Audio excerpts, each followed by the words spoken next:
সুখ মানুষের জীবনে আসে অহংকারের পরীক্ষা নেওয়ার জন্য, আর কষ্ট মানুষের জীবনে আসে ধৈর্য পরীক্ষা নেওয়ার জন্য। জীবন মানে জয় পরাজয়ের খেলা। ধৈর্য ধরলে তোমার জয় সুনিশ্চিত, ইনশাআল্লাহ। সুপ্রিয় দর্শক, আসসালামু আলাইকুম। আপনারা সবাই কেমন আছেন? নিশ্চয়ই ভালো আছেন। আলহামদুলিল্লাহ, আমরা সবাই ভালো আছি। যা প্রতিদিনের মতো চলে আসলাম আরও একটি নতুন ভিডিও নিয়ে। কেমন কাটছে আমার আপুদের রোজা?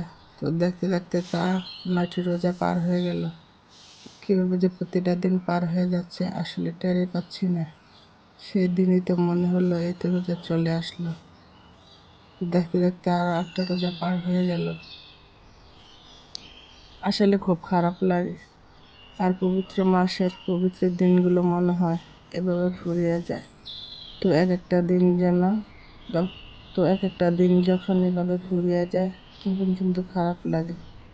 আর বারবার একটা কথা মনে হয় যে আবার কি এই দিনটা ফিরে পাবো, তা আল্লাহ পাক ভালো জানেন। যাই হোক, সবার জন্য দোয়া করি আল্লাহ পাক যেন সবাইকে আমার আগামী রমাদান পর্যন্ত বাঁচিয়ে রাখে।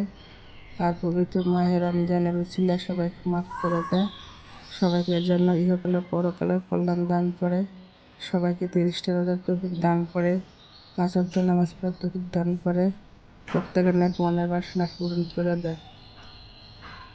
এই তো দেখতে দেখতে আমার চোখটাকে গুছিয়ে নিলাম। কতদিন যাবৎ চোখটাকে পরিষ্কার করতে পারছি, তাই আজকে চোখটাকে পুরো ডিপ ক্লিন করে চোখের জিনিসপত্র সব কিছু পরিষ্কার করে নিলাম। পরিষ্কার করার পরে আপনাদের সামনে তুলে ধরলাম। জানি না কেমন লাগছে। যদি ভালো লেগে থাকে আমার ভিডিওতে একটা লাইক দেবেন আর চ্যানেলটি সাবস্ক্রাইব করে আমার পাশে থাকবেন। অসংখ্য ধন্যবাদ সবাইকে। আসসালামু আলাইকুম। আল্লাহ হাফেজ।